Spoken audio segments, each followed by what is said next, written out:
আমার চোখে কাজল দিয়ে দিবে, কালকের মতো শাড়ি পরিয়ে দিবে। জানো, তোমার স্পর্শ আমার অঙ্গ জুড়ে থাকে। তুমি বোঝো না তোমার স্পর্শে আমি কতটা শিহরিত। তারপর নিজের অনিচ্ছা সত্ত্বেও পিচিটার চোখে কাজল এবং শাড়ি পরিয়ে দিলাম। রাতে একসাথে খেয়ে একটা বালিশ আর চাদর নিয়ে আমি ফ্লোরে শুয়ে পড়লাম, পিচিটাকে খাটে শুতে দিয়ে। এদিকে পিচিটা খাটে শুয়ে থাকার জন্য বললেও ধমক দিতেই আর কিছু বলেনি। এদিকে রাতে ঘুমিয়ে গেছি, হঠাৎ বুকটা ভারী ভারী লাগছে।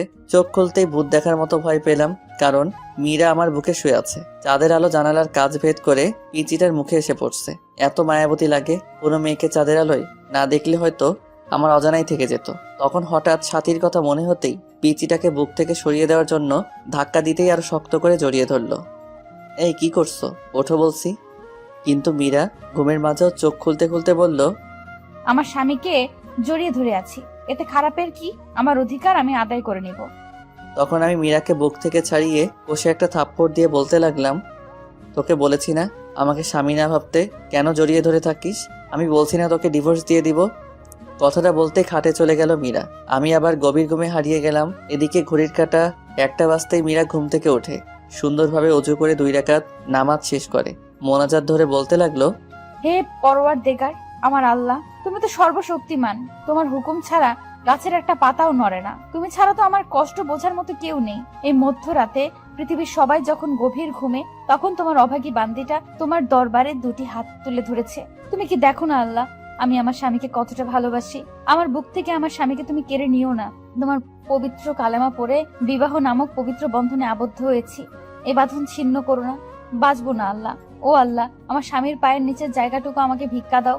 কথাটা বলে ফুপিয়ে ফুপিয়ে কাঁদতে লাগলো মীরা। পরের দিন সকালে মায়ের ডাকে ঘুম ভাঙলো। বাবা আজকে অফিসে যেতে না বলে মীরাকে কলেজে ভর্তি করিয়ে দিতে বলল। আমি বাবার কথায় না করতে পারি না, তাই অনিচ্ছা থাকা সত্ত্বেও ডিস্টার্বকে নিয়ে বাইকে করে রওনা দিলাম। তারপর কলেজের গেটে বাইক দাঁড় করানোর সাথে সাথেই যা দেখলাম তা দেখার জন্য আমি একেবারেই প্রস্তুত ছিলাম না। কিন্তু এখন আমি কি করব ভেবে পাচ্ছি না কিছু। সাথী কেমন করে যেন তাকিয়ে আছে আমার দিকে, মনে হচ্ছে এখনই বৃষ্টি নামবে। তারপরেও আমি সাথীকে না দেখার ভান করে মীরাকে নিয়ে কলেজের ভিতরে ঢুকে পড়লাম এবং মীরাকে কলেজে ভর্তি করে দিয়ে যখনই কলেজ গেট পার হয়েছি, তখনই দেখি কলেজের পাশে রেল লাইনে একটা মেয়ে দাঁড়িয়ে আছে, আর মিনিট 10 পর ট্রেন আসবে। বুঝতেছি না কি করব। বাইক নিয়ে একটু কাছে যেতেই বুকটা কেঁপে উঠলো, কারণ এ আর কেউ না, সাথী রেল লাইনের মাঝখানে দাঁড়িয়ে আছে। ট্রেন আসার শব্দ হচ্ছে, মিনিট 5 মাঝে ট্রেন আসবে। এদিকে আমি সাথীকে ডাকছি, সাথী চোখ বন্ধ করে আছে। আমার বাইক রেল লাইনের সাইডে পাথরের সাথে ধাক্কা লেগে হঠাৎ নিয়ন্ত্রণ হারিয়ে পড়ে যায়, আর বাইক পড়ে আমার গায়ের উপর। আমি খুব করে চেষ্টা করছি আমার উপর থেকে বাইক সরাতে, কিন্তু পারছি না। এদিকে দেখা যাচ্ছে ট্রেন প্রায় কাছে এসে পড়েছে। বুকের হার্টবিট বেড়ে যাচ্ছে। সাথীকে গলা চেঁচিয়ে ডাকছি, তারপরও সাথী শুনছে না। না, এই দৃশ্য আমি সহ্য করতে পারবো না। মনে মনে আল্লাহ তাআলার কাছে সাহায্য চাচ্ছি। চোখ দিয়ে নীরবে অশ্রু ঝরছে, হাঁটু কেটে রক্ত বের হচ্ছে, বুকটা ফেটে যাচ্ছে। পাগলের মতো আল্লাহকে ডাকছি আর বাইক সরাতে চেষ্টা করছি। মনে মনে বলছি, হে আল্লাহ, আমাকে শক্তি দাও বাইক সরানোর। আমার হৃদয়টা রেল লাইনের মাঝে, হে পরম করুণাময়, রহম করো তোমার বান্দাকে বলেই বাইক সরানোর জন্য চেষ্টা করছি। তারপর আল্লাহর নাম নিয়ে বাইকে জোরে একটা ধাক্কা দিতেই বাইকটা সরে যায় আমার উপর থেকে। এদিকে ট্রেন প্রায় সাথীর কাছে এসে পড়েছে। আমি তখন দৌড়ে গিয়ে সাথীকে রাস্তা থেকে সরিয়ে তাড়াতাড়ি করে বুকে জড়িয়ে নিলাম। সাথী কাঁদছে। এদিকে এখন আমার হাঁটু থেকে রক্ত বের হচ্ছে। সাথী কান্না করে করে আমার শার্ট ভিজিয়ে দিচ্ছে। তারপর সাথীকে বুক থেকে ছাড়িয়ে কষে একটা থাপ্পড় দিয়ে বললাম, এই পাগলি, কেন এমন পাগলামি করছো? জানো না তোমাকে ছাড়া আমি নিজেকে ভাবতে পারি না? কেন মরতে যাচ্ছিলে? আমি তো সেই কবেই মারা গিয়েছি যখনই শুনেছি আমার ভালোবাসার মানুষ অন্য মেয়েকে বিয়ে করেছে। আমার চোখ দিয়ে আষাঢ় শ্রাবণ ঝরনা ধারা নেমেছিল। বিরহের অনলে প্রতিনিয়ত পড়ছি আমি। আমার দেহটা ছাড়া আত্মাটা সেই কবেই মরে গেছে। জানো, আজ যখন তোমার বাইকের পেছনে ওই মেয়েটাকে দেখলাম, কলিজাটা ফেটে যাচ্ছিল আমার। মনে হচ্ছে দম বন্ধ হয়ে মারা যাব। কাব্য, আমি তোমার পাশে অন্য কাউকে সহ্য করতে পারি না। কি করব? তোমাকে অন্য একজন চড়িয়ে ধরে থাকবে, আর আমি এটা কিভাবে দেখবো? তাই ট্রেনের নিচে পড়ে তুমিহীনা এই জীবন নিঃশেষ করতে চেয়েছিলাম। কেন বাঁচালে আমাকে? আমি যে তিলে তিলে শেষ হয়ে যাচ্ছি। বলতে পারো কেন এতটা ভালোবাসার পরেও তুমি আমার নও? কেন আজ তোমার বুকে অন্যজনের ঠাঁই? যে স্বপ্নগুলো তোমায় নিয়ে দেখতাম, সেই স্বপ্নগুলো অন্য কেউ নিয়ে দেখে। প্লিজ তুমি আমাকে গলা টিপে হত্যা করো, নয়তোবা তোমার পায়ের নিচে আমাকে একটু জায়গা দাও। জানো কাব্য, তুমি বিয়ে করার পরে একটা রাতও আমি ঘুমাতে পারি না। প্রতি রাতে কেঁদে কেঁদে বালিশ ভিজিয়েছি। তোমায় বুকে একটু জায়গা দিবে, একটু জড়িয়ে নাও না প্লিজ। নাও না, নাও না প্লিজ কাব্য। কান্না করতে করতে কথাগুলো বলল সাথী। সাথীর মুখে এমন কথা শুনে বুকের বাঁ পাশটা চিনচিনে ব্যথা করছে। চোখ দিয়ে টুপটাপ করে পানি গাল বেয়ে গড়িয়ে পড়ছে। কিছু ভাবতে পারছি না। খুব ইচ্ছে করছে সাথীকে জড়িয়ে ধরে বলি, সাথী খুব ভালোবাসি তোমায়, নিজের থেকেও বেশি। মনে হচ্ছে কথাটা বললে বুকের ব্যথাটা কমবে। তাই সাথীকে হ্যাঁচকা টান দিয়ে শক্ত করে বুকে জড়িয়ে নিলাম। কপালে একটা চুমু দিয়ে বললাম, বড্ড ভালোবাসি, খুব বেশি ভালোবাসি তোমায়, হয়তো নিজের জীবনের চেয়ে বেশি। পাগলিটা কেঁদে কেঁদে শার্ট ভিজিয়ে ফেলেছে। পাগলিটা আর শক্ত করে জড়িয়ে আছে আমায়। এদিকে সাথীকে বললাম, খুব শীঘ্রই আমরা বিয়ে করছি, মীরাকে খুব তাড়াতাড়ি ডিভোর্স দিচ্ছি। সাথী ডিভোর্সের কথা শুনে আবারও আমাকে শক্ত করে জড়িয়ে ধরে কপালে চুমু দিয়ে চলে গেল।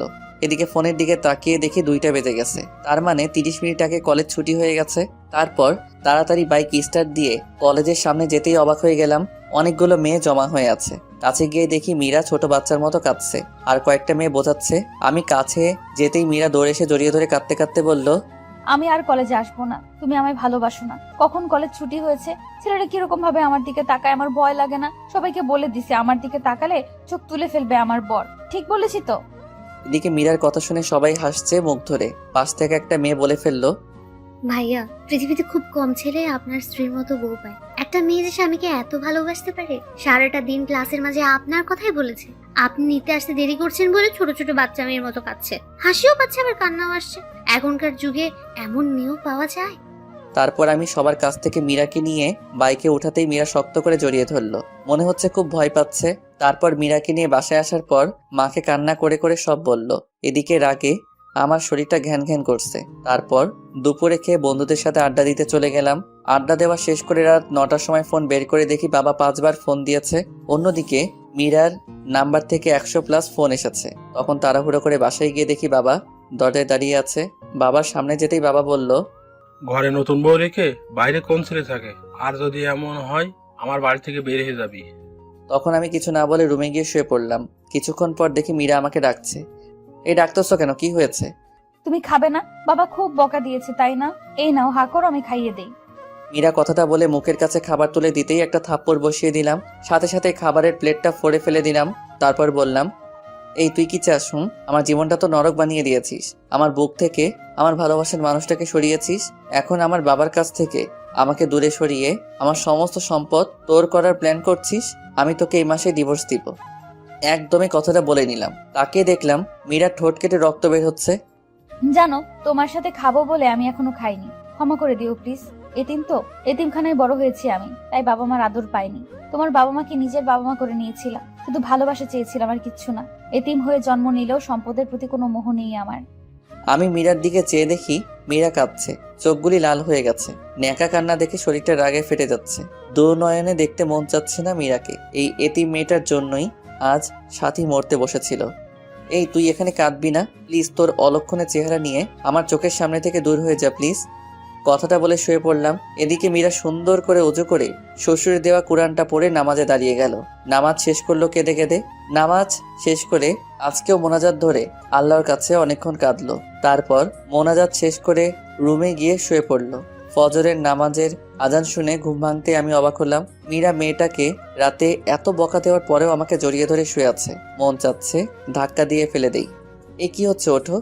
আর একটু ঘুমাই। এই বলে আরো শক্ত করে জড়িয়ে ধরলো। এখন আমার ধৈর্যের বাঁধ ভেঙে যাচ্ছে।